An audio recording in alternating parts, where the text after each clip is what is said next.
네, 여러분 안녕하세요. 네, 이화그룹을 말씀을 드리는데 여러분들 예상을 했던 대로 가처분 신청건이 제출이 된 상황입니다. 상장 폐지 결정을 이제 거래소에서 했잖아요. 최종 결정을 했습니다만은 여기에 대해서 상패 금지, 효력 정지, 가처분 신청을 냈습니다. 어디가 냈냐면 일단 이화 전기하고요. 이트론 정도 냈습니다. 그러면 이제 이 아이디가 빠져 있죠. 네, 이 아이디도 정리매매일이 좀 하루 이틀 늦기 때문에 이 아이디도 후속적으로 아마 효력정지 가처분 신청을 할 것으로 그렇게 생각이 듭니다. 자, 과연 지금 상패를 금지하고 정리매매를 안 당하는 것이 나은 것이냐, 네, 아니면 정리매매를 차라리 당하는 게 나은 것이냐, 이 부분들은 아마 여러분들이 어느 정도 잘 알고 계실 거예요. 네, 그렇지만은 이 부분은 제가 이따가 이 효과에 대해서 말씀을 물론 이제 드리겠습니다만은 지금 현재는 이런 상황으로 되어 있고요. 따라서 정리매매는 지금 당장 이루어지지 않습니다. 정리매매는 이루어지지 않고 이 효력정지 가처분 신청이 되면은 이게 결론이 언제 나고 어떤 식으로 되느냐, 네, 이 부분을 좀 말씀을 드릴 거고요. 그리고 지금 현재 효력정지 가처분 신청을 낸 기업들이 꽤 있어요. 네, 꽤 있습니다. 네, 이 기업들이 어떤 기업들이고 어떻게 됐냐, 네, 이 부분을 세밀하게 말씀을 드리도록 하겠습니다. 뭐 일단 이런 부분들 오늘 중요한 말씀들을 좀 드리도록 하겠습니다. 그리고 영상 후반부에는 실적주를 한 종목 드리니까 이거는 꼭 놓치지 마시기 바라겠고요. 그럼 이화그룹 주 말씀을 지금 드리도록 하겠습니다. 여러분이 굉장히 답답하시고 참 그런 상황에서도 응원을 많이 주시고 한 부분 대단히 감사합니다. 구독, 좋아요, 알림 설정은 대단히 감사드리고 있습니다. 저도 여하튼 EID, 이화전기, 이트론, EQ셀이 살아있는 한 끝까지 제가 방송을 드릴 것을 약속을 드릴 테니까 많은 성원 부탁드립니다. 자, 여러분, 이화전기 일단 공시 내용 먼저 보실까요? 네. 상장 정리매매 보류 관련 공지가 떴죠. 네, 이건 거래소에서 공지를 낸 거예요. 법원 결정 확인 시까지 예정된 상장 폐지 절차가 보류됨을 알려드립니다. 이렇게 떴죠. 네. 그리고 그 전에 이 공시가 이화전기 측에서 나왔어요. 상장 폐지 결정 효력정지 가처분 신청. 그러니까 상장 폐지 결정이 말이 안 된다. 네, 상장 폐지하지 마라. 네, 이런 류의 가처분 신청을 법원에 제출을 한 거예요. 여러분. 요거는요, 여러분. 되게 빠르면은 한 두세 달 정도, 그리고 길면 뭐 좀 더 걸릴 수도 있습니다. 막 이런 정도의 기간이 또 소요가 되죠. 그래서 네, 이 부분을 우리가 잘 생각을 해볼 필요가 있고요. 근데 물론 지금 현재 가처분 신청을 했지만 이 가처분 신청권에 대한 결정이 지금 현재 이제 상폐되는 종목이 많기 때문에 상당히 빠르게 나올 소지도 없지 않아요. 네, 왜냐하면 거래소 금융당국에서는 상폐 절차를 좀 더 간소화하고 빠르게 지금 매듭을 지려고 하는 거거든요. 뭐 그래서 따라서 뭐 여하튼 이런 부분들이나 다른 긴급한 소식들은 제가 텔레그램 방에서 실시간으로 도와드리고 있기 때문에 여러분들이 꼭 들어오시고 입장이라고 꼭 문자를 주세요.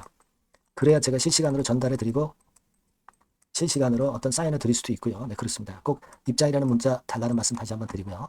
자, 이화전기 이렇고요. 그리고 이트론 같은 경우도 마찬가지입니다.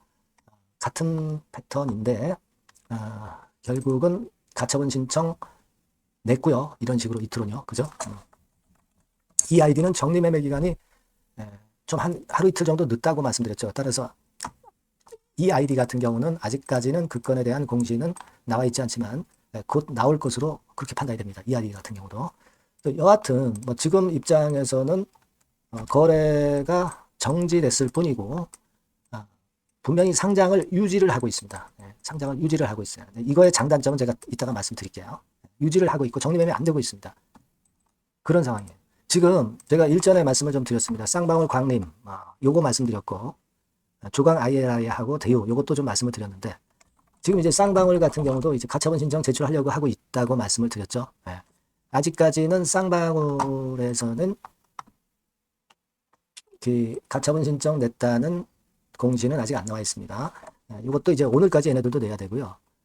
그리고 광림 같은 경우는 이미 내 가지고 거래가 지금 현재 정지가 돼 있고 상장은 유지를 하고 있습니다. 그죠? 네, 상장을 유지를 하고 있고요. 그리고 조광 ILI라고도 있어요. 조광 ILI하고 대유 뭐 이런 경우인데 요것도 지금 현재는 가처분 신청을 낸 상태입니다. 네, 1월 달에 금년도 1월 달에 가처분 신청을 제출을 했어요. 조강 ILI하고 대유도 마찬가지예요. 대유도 마찬가지입니다. 그래서 상장 폐지 안 당하고 상장을 유지하고 있어요. 그리고 셀리버리 있죠. 셀리버리 이것도 작년 6월에 가처분 신청을 해서 거래 정지 중입니다. 네. 그리고 사실 여러분 우리가 최근에 몇 년 동안을 좀 본다고 한다면 또 이 가처분 신청이 인용이 된 경우도 있어요. 상패금지 가처분 상패금지 그 결정이 잘못됐다 그래가지고 2009년도엔 디보스하고 네오리소스 요거는 상장 폐지 이후에 가처분 신청이 받아들여졌어요. 인용이 됐습니다. 이런 사례도 사실 있어요. 그렇죠? 이런 사례도 있습니다. 그리고 2018년에 여러분 간마누라고 아실 겁니다. 그리고 파트게임즈도 있어요. 요것도 효력정지 가처분 신청이 인용이 되었던 사례가 있어요. 이런 사례가 절대 없는 거 아닙니다. 사례가 충분히 존재하고 있고 가처분 신청된 사례도 존재하고 있고 그것이 인용돼서 상패금지가 상패가 취소된 경우도 있습니다, 여러분.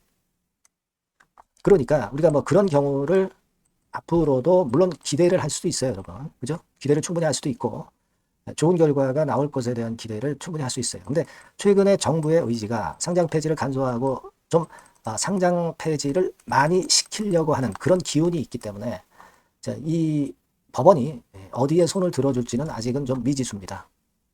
그렇죠? 그리고 사실 주주 입장에서는 이거 거래가 돼가지고 여하튼 정리매매라도 돼서 좀 어느 정도 돈을 건졌으면 좋겠다. 환금에 대한 요구도 사실 많은 것만도 사실입니다. 이런 분들 입장에서는 좀 아쉬운 상황이 됐다. 이렇게도 봅니다. 그죠? 하지만 이거에 또 좋은 점으로 본다면 일단 상장을 유지시켜 가지고 이런 식으로. 그래서 우리가 성취하려고 하는 이 매각, 그죠? 매각을 해서 돌파구를 찾는 방법하고 그리고 이제 경영진 물갈이 쪽도 계속 돌파구로 찾을 수가 있다는 방법하고 뭐 이런 부분들도 물론 있을 수 있어요. 그렇게 해서 좀 살아나야 되겠다. 이런 생각을 할 수도 있다는 이런 긍정적인 측면도 있고 지금 현재 환금화 시기를 자꾸 늦추는 것은 좀 단점이다. 막 이렇게도 볼 수 있는 시각도 있습니다. 그래서 여하튼 이 부분은 우리가 주주분들 나름대로 어떤 생각을 해야 되겠지만 여하튼 팩트는 상장 폐지가 안 됐다는 사실입니다. 그래서 상장을 일단 유지한다는 것이고 이것이 한 2, 3개월 후면은 2, 3개월 빠르면 2, 3개월 정도였고 뭐 늦으면 1년까지도 가는 결과가 있기도 한데 지금은 상패 간소화 정책이 금융당국의 의지이기 때문에 아마 요 2, 3개월 내에 또는 좀 더 빠르게 상패 결정이 나올 수도 있습니다. 법원의 결정이 일단 나올 수가 있어요. 그러니까 기각이냐 용인이냐 결정이요. 그렇게 이제 생각을 하실 필요가 있다. 이렇게 보여집니다. 근데 중요한 거는 여하튼 이화 그룹 자체의 의지입니다. 매각을 하려고 하면 제대로 매각을 하려고 하든가 그렇지 않으면 경영진 물갈이를 하려면 제대로 물갈이를 하든가 이런 의지가 일단 필요한 거예요. 그러니까 우리가 주주연대 있죠. 주주연대에서 김현 소액주주연대 대표 이번에 또 동영상을 한 하루 이틀 전에 또 찍으신 게 있어요. 찍으신 게 있습니다. 그래서 그 부분은 요거였어요. 이화그룹 3사 뭐 가처분 신청 해가지고 가처분 신청을 뭐 내려고 한다. 뭐 이렇게 얘기를 했었던 것이 지난 일요일 날 나왔던 얘기입니다. 근데 그 가처분 신청은 결국 월요일에 이루어진 거죠. 제가 이미 미리 예고를 며칠 전부터 했듯이 말입니다. 그죠? 그래서 그 김현 소액주주연대 대표의 동영상 스크립트는 이런 식으로 제가 일단 캡처를 해 왔는데 여기 보셨다시피 김현 소액주주연대 대표가 회사에 가처분 신청 준비하시라 그렇게 얘기를 했다 그래요. 근데 뭐 당연히 가처분 신청을 이제 해야 되는 것인데 회사에서는 사실 의지가 좀 없었던 그런 부분이라 가처분 신청을 과연 낼까 싶었는데 그래도 사측에서 가처분 신청을 냈네요. 뭐 소액주주연대 김현 대표의 이야기를 듣고 한 건지 아니면 사측에서 자의로 가처분 신청을 낸 건지는 모르겠습니다만 여하튼 가처분 신청을 냈습니다.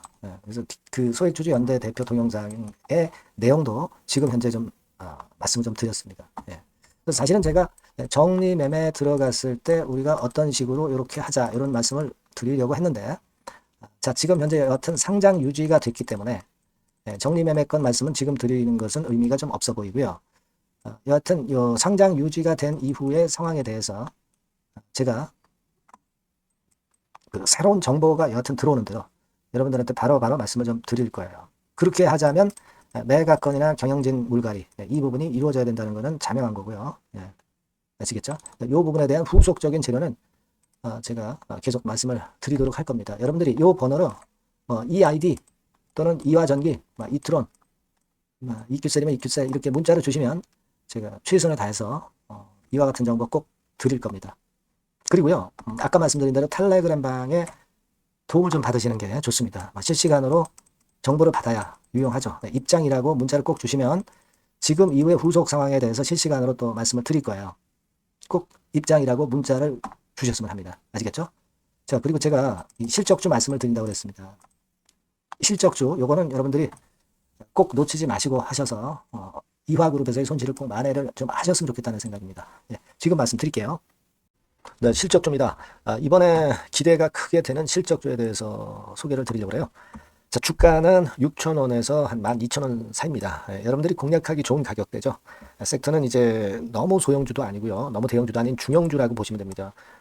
그리고 시총은 3천억에서 7천억 정도 수준입니다. 네, 그런 종목이에요. 목표 가격은 100% 더블 가격을 목표로 하고 있고요. 투자 기간은 1 내지 2개월입니다. 자, 이 종목의 주봉 주가 차트를 먼저 한번 보실까요? 네. 자, 주봉 차트는 이렇게 현재 보실 수 있는 모양입니다. 이 주봉 차트에서 확인이 됐듯이 5, 6개월 정도 쭉 올라갔다가 5, 6개월 정도 조정을 받았다가 이제 막 치고 올라가는 그런 국면이에요. 여러분들 보시면 아시겠지만 20주선 위에 바로 올라타기 시작하고 있죠. 네. 요때부터 반전이 시작돼 가지고 양봉이 장대 양봉이 밑바닥에서 3개 나오면서 20주선 위에 딱 올라타 앉아 있는 그런 모습입니다. 그러니까 다시 시작이 되는 그 초기 국면이기 때문에 매력적이라고 볼 수가 있는 겁니다. 그러니까 반등을 넘어서 이제는 재상승할 수 있는 국면으로 돌입을 했다. 네, 이렇게 보시면 되는 종목입니다. 네, 그렇게 아시면 되겠고요. 가장 이제 우리가 이 종목이 크게 올라가기 위한 강점은 글로벌 원천 기술을 보유를 하고 있다는 겁니다. 네, 이게 인정을 이번에 받아서 관련 사업 확장에 최대 유리한 고지에 선점이 됐어요. 네, 그래서 실적이 지금 현재 급증을 하기 시작하는 겁니다. 법적인 문제도 다 해소가 됐고요. 그리고 무슨 수입이 계속 지속적으로 이제 들어올 거예요, 여러분. 네, 그래서 지금 현재 이 건이 모멘텀이 돼서 시세를 내기 시작하는 겁니다. 여러분, 이 글로벌 원천 기술을 확보한 종목은 엄청나게 크게 시세 터트리는 거 잘 아시죠? 네, 그런 강점을 갖고 있다. 구체적인 거는 제가 말씀드릴 수는 없지만 그 건을 말씀을 드리고요. 이익이 점등하는 연속 추세를 확인하실 수가 있습니다, 여러분. 네, 가령 예를 들어서 요건데 제가 모자이크화 했습니다만 2021년부터 이익이 계속 점증하는 추세가 지속이 되고 있어요. 그리고 작년부터 시세 탄력, 실적 탄력이 굉장히 가파라지고 있는 그런 종목이라고 보시면 됩니다. 이 이익이 점증한다는 것은요, 외인 기관이 최대 선호하는 그런 패턴이죠. 네, 외인들은 특히 이익이 점증하는 종목만 삽니다. 네, 이 부분의 특징을 우리가 꼭 알고 이 종목을 하셔야 되겠다, 이런 말씀 좀 드리고 싶고요. 영업이익률이나 ROE가 고공권이에요. 네, 특히 이 영업이익률이나 ROE 같은 경우 높은 종목을 외인들이 선호하는 거 잘 아실 겁니다. 네, 영업이익률이 매년 50%에서 80% 사이에요. 네, 유보율 같은 경우도 1000 내지 1500%. 그러니까 요거는 재무적인 부분을 나타내는 거죠. 유보율은. 네, 엄청 좋죠. 네, 그리고 ROE 같은 경우도 10% 20%가 아니라 40%에서 60% 정도가 나고 있는 그런 종목이라는 걸 생각하실 필요가 있습니다. 예. 그리고 우리가 유동성 같은 경우도 있어야 되잖아요. 암만 좋으면 뭐래요. 증자하고 자꾸 주식 찍어내면 소용이 없거든요. 유동성을 우리가 살펴볼 필요가 있는데, 유동성 같은 경우는 작년 기준으로 600 내지 900억 정도가 있어요. 그러니까 최근 몇 년간 가장 최대의 현금을 보유하고 있습니다. 왜? 장사가 잘 되니까, 실적이 올라가니까 현금이 쭉쭉 들어오는 거죠. 그런 정도의 강점이 있는 종목이라는 걸 생각하셔야 됩니다. 수급적인 측면으로 보면은 여기 보시는 것과 같이 외인 기관이 쌍끌이가 들어오기 시작하는 초기 단계예요. 네, 빨간색 외인이죠. 초록색 기관입니다. 쌍끌이 매수 초기 단계, 중기 말기가 아니라 초기 단계이기 때문에 우리가 공략을 해볼 필요가 있는 겁니다. 네. 이와 같이 엄청 우리가 긍정적으로 기대하고 실적을 기대할 수 있는 그런 종목입니다. 요거는 여러분들 꼭 담아 보시고요. 종목을 매매를 하실 분들은 종목을 제가 말씀을 드리고 매수 비중 말씀드리고 매수 시기, 매도 시기를 계속 업데이트해서 여러분들께 알려드릴 겁니다. 요 번호로 실적주라고 문자 주신 분에게는 제가 최선을 다해서 도와드릴 거 약속을 드립니다. 네, 여러분 감사합니다.